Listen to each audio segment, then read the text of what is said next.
C.S. 루이스의 순전한 기독교 제1장 옳고 그름 우주의 의미를 푸는 실마리. 다섯 번째 주제입니다.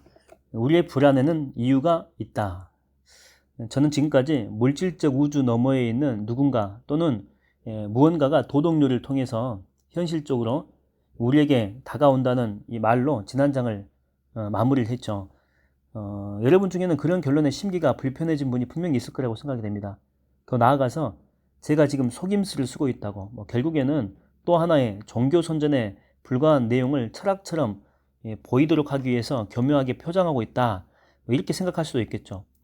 또는 제가 새로운 이야기를 하지 않는 한 더 이상 들을 마음이 없다라고 생각하는 분도 분명히 있을 거라고 생각이 됩니다. 종교에 대해서라면 이미 세상의 검증이 끝난 만큼 시계를 거꾸로 돌릴 생각은 없다, 그러면서 말이죠. 저는 이런 식으로 생각하는 분들에게 다음과 같은 세 가지 이야기를 하려고 합니다. 첫 번째는 시계를 거꾸로 돌린다는 점에 대해서 먼저 이야기를 하고 싶은데, 만약에 제가 시계를 거꾸로 돌릴 수가 있다고 한다면 시계가 잘못 가고 있을 때는 오히려 거꾸로 돌리는 편이 더 현명한 일이겠죠. 아니, 여기서 이제 시계 이야기는 그만두기로 하고, 우리 모두는 실질적으로 진보를 원하잖아요. 근데 진보한다라고 하는 것은 우리가 가고자 하는 그곳에 점점 더 가까이 간다는 그런 뜻입니다. 그런데 방향을 잘못 잡게 되면 아무리 앞으로 나아가도 원하는 곳에 다가갈 수가 없겠죠. 잘못된 길로 접어들었을 때는 그 자리에서 돌이켜서 올바른 길을 향해서 되돌아가는 것이 진보죠. 그러니까 그 경우에는 가장 먼저 되돌아가는 사람이 가장 진보적인 사람인 셈이겠죠.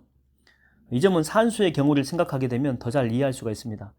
잘못된 방식으로 계산을 시작했다면 빨리 그걸 인정해야 되죠. 인정하고 처음부터 계산을 다시 해야지만이 더 신속한 답을 얻을 수가 있다라고 하는 것입니다. 고집 부리고 실수를 인정하지 않게 되면 진보는 있을 수가 없게 되겠죠. 여러분도 지금 세상의 상태를 보면 인정하겠지만 인류는 명백히 큰 잘못을 지금 저질고 있거든요. 우리는 잘못된 길을 가고 있는 것입니다. 그렇다면 지금 빨리 되돌아가야 되지 않겠습니까? 그게 가장 빨리 갈 수 있는 그런 방법이죠. 둘째로는 저는 아직 본격적인 종교 선전을 시작조차 아직 안 했거든요. 우리는 기독교라고 하는 특정 종교의 하나님은 고사하고 현실 종교가 믿는 하나님조차 아직 다루지 않았다는 것입니다. 도덕률 배후에 누군가 혹은 무언가가 존재한다, 여기까지만 이야기했을 뿐이죠. 우리는 성경이나 이 교회의 도움 없이도 우리 자신의 힘으로 이 누군가에 대해 지금 알아보고 있는 중입니다. 제가 분명히 말하고 싶은 것은 이렇게 할 때에 우리는 충격적인 사실을 발견하게 된다라고 하는 거죠. 우리는 이 누군가에 대해 두 가지 증거를 가지고 있습니다. 하나는 그가 만든 우주죠, 우주. 만일 우리가 우주를 유일한 단서로 사용한다면 그는 위대한 예술가. 왜냐하면 우주는 정말 아름답잖아요. 그래서 위대한 예술가. 그러나 인간의 친구는 될 수 없는 무자비한 존재. 왜냐하면 우주가 아름답게 보이긴 하겠죠. 근데 가까이 가보면은요, 또 아주 위험하고 무서운 곳이거든요. 그래서 이 두 가지 결론이 나온다라고 하는 것입니다. 또 하나의 증거는 그가 우리의 정신 안에 둔 이 도덕률이죠. 이것은 내부 정보이기 때문에 우주보다 더 좋은 증거가 됩니다. 어떤 사람이 지은 집을 보기보다는 그의 말을 들어야지만이 그에 대해서 더 많이 알 수가 있죠. 마찬가지입니다. 우주보다는 이 도덕률을 통해서 하나님에 대해서 우리는 더 많은 것들을 알 수가 있다라고 하는 것이죠. 왜냐하면 우주는 어떤 존재가 만든 거잖아요. 만들어진 것, 이걸 통해서 우리가 그 존재를 알아가는 것보다는 그것을 만들어낸 이 존재 자체를 알아갈 때에 우리는 하나님에 대해서 더 많은 것들을 알아낼 수가 있다라고 하는 거죠. 이 두 번째 증거를 볼 때에 우리는 우주 배후에 있는 존재가 옳은 행동, 예를 들면 공정한 처신, 이기적이지 않는 마음, 또 용기, 신뢰, 정직, 신용 같은 거겠죠. 그러니까 우주 배후에 있는 존재가 옳은 행동에 큰 관심을 가지고 있다는 그런 결론을 내릴 수가 있다라고 하는 거죠. 그런 의미에서 우리는 기독교를 비롯해서 몇몇 종교들이 주장하는 바 하나님은 선하시다라는 그 말에 동의할 수 있다라고 하는 것입니다. 그런데 너무 성급하게 나아가지는 맙시다. 도덕률은 어떤 짓을 해도 다 받아주는 상냥하고 동정심 많은 분이라는 뜻에서 하나님을 선하다고 생각할 근거를 주지 않기 때문이죠. 도덕률에는요, 어떤 짓을 다 해도 받아준다는 것은 있을 수가 없죠. 도덕률은 오히려 바늘끝 하나 들어갈 틈 없이 냉혹합니다. 그것은 올바른 일을 하라고 명령할 뿐이죠. 그런데 그렇게 하기가 얼마나 힘들고 또 위험하며 어려운지에 대해서는 뭐 신경도 그런 거 쓰지 않습니다. 만일 하나님이 도덕률과 같다면 그는 상냥한 분일 수가 없겠죠. 그러니까 하나님이 선하시다라고 하는 것은 곧 그가 용서하신다라고 하는 뜻이다. 아직은 이 말 하기에는 아직은 조금 이른 감은 있습니다. 그거는 너무 이제 성급한 말이죠. 용서는 인격을 가진 존재만이 할 수 있는 일이기 때문에 그래요. 그런데 우리는 아직 인격적인 하나님을 말하는 데까지는 아직 나아가진 않았습니다. 그저 그 무엇보다 정신과 닮은 도덕률 배후의 힘이라는 데까지만 지금 말했거든요. 하나님은 인격과 거리가 먼 존재일 수도 있죠.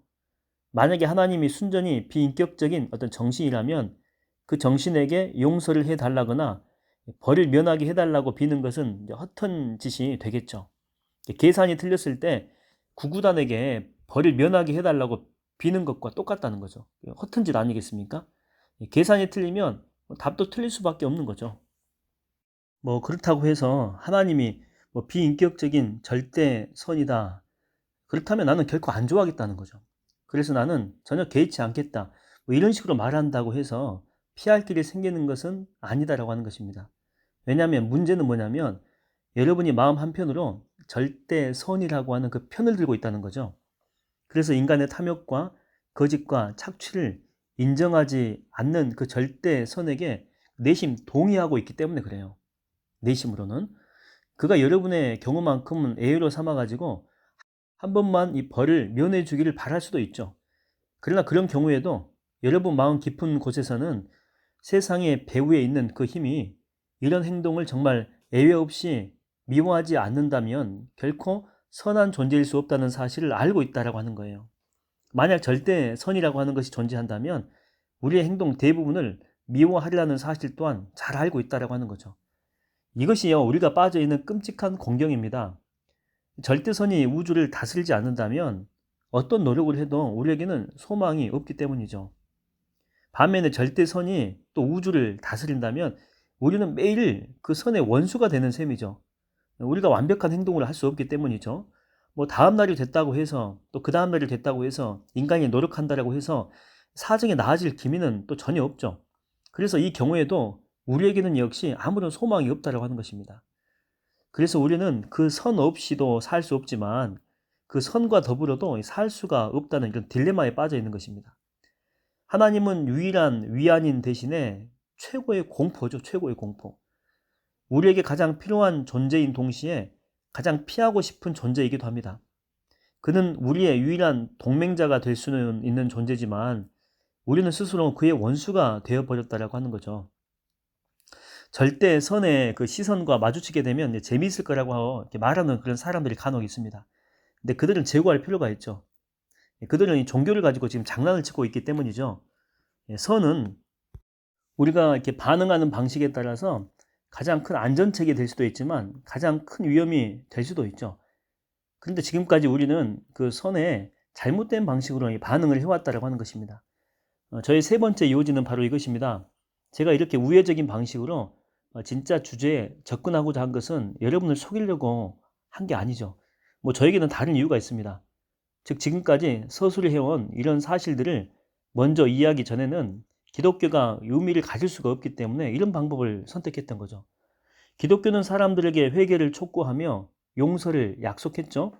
그렇기 때문에 자신이 회개할 일을 저질렀다라고 하는 그 사실을 모르는 사람, 또 자신에게 용서가 필요하다고 생각지 않는 사람에게는 기독교가 아무런 의미도 가질 수가 없죠. 첫 번째는 회개할 일을 저질렀다. 실수했고 잘못했다는 거죠. 죄를 지었다는 거죠. 그래서 두 번째는 용서가 필요하다고 생각해야 된다. 이 두 개가 있어야지만이 기독교가 의미를 가질 수 있다고 하는 것입니다. 여러분은 먼저 이 도덕률이라고 하는 사실이 정말로 존재하며 그 법칙의 배후에 어떤 힘이 있고 여러분이 그 법을 어김으로써 지금 그 힘과 잘못된 관계를 맺게 되었다는 그 사실을 깨달아야 된다고 하는 거죠. 이 모든 것을 깨닫기 전에는 정말이지 이 모든 것을 깨닫는 그 순간이 오기 전까지는 기독교는 여러분에게 아무런 말도 할 수가 없다고 하는 것입니다. 여러분은 스스로 이 병들었다라고 하는 것을 알 때야 비로소 의사의 말에 귀를 기울겠죠. 그처럼 여러분은 인간이 거의 아무 가망도 없는 처지에 있다는 사실을 깨달을 때 비로소 그리스도인들의 말을 이해하기 시작한다라고 하는 거죠. 그리스도인들은 왜 인간이 지금처럼 선을 미워하는 동시에 사랑하는가에 대해서 설명을 해줄 수가 있기 때문이죠. 하나님이 어떻게 도덕률 배후에 있는 비인격적인 정신인 동시에 또 인격일 수도 있는지에 관해서도 설명을 해준다라고 하는 거죠. 그들은 여러분과 제가 충족시킬 수 없는 이 법이 어떻게 우리를 위해서 충족되었는지, 또 어떻게 하나님 자신이 인간이 되어서 그를 인정하지 않는 인간들을 구원하셨는지에 대해서 말해준다라고 하는 것입니다. 이것은 아주 오래된 이야기죠. 이 이야기를 더 듣고 싶다면 저보다 더 권위 있게 말해줄 사람에게 부탁하면 됩니다. 제가 하고자 하는 일은 사람들한테 그 이야기의 전제가 되는 사실들을 직면하도록, 그러니까 기독교가 답을 주겠다는 문제들이 어떤 것들인지 이해하도록 요청하는 것뿐이죠. 그 사실들은 아주 무서운 것들이었습니다. 저도 좀 더 유쾌한 이야기를 할 수 있었으면 좋겠어요. 그러나 저로서는 제가 참으로 믿는 바를 말할 수밖에 없었습니다. 물론 저는 결국 기독교가 우리에게 말할 수 없는 위안을 준다는 사실에 결국에는 저는 동의합니다. 그러나 기독교는 제가 지금까지 말해 온 것과 같은 낭패감에서 이렇게 출발하는 종교로서 그 낭패감을 먼저 겪지 않는 한 아무리 위안을 얻으려고 노력한들 소용이 없다라고 하는 거죠. 전쟁이나 그 밖의 경우에도 그렇지만 종교에서도 위안은 구한다고 얻을 수 있는 것이 아닙니다.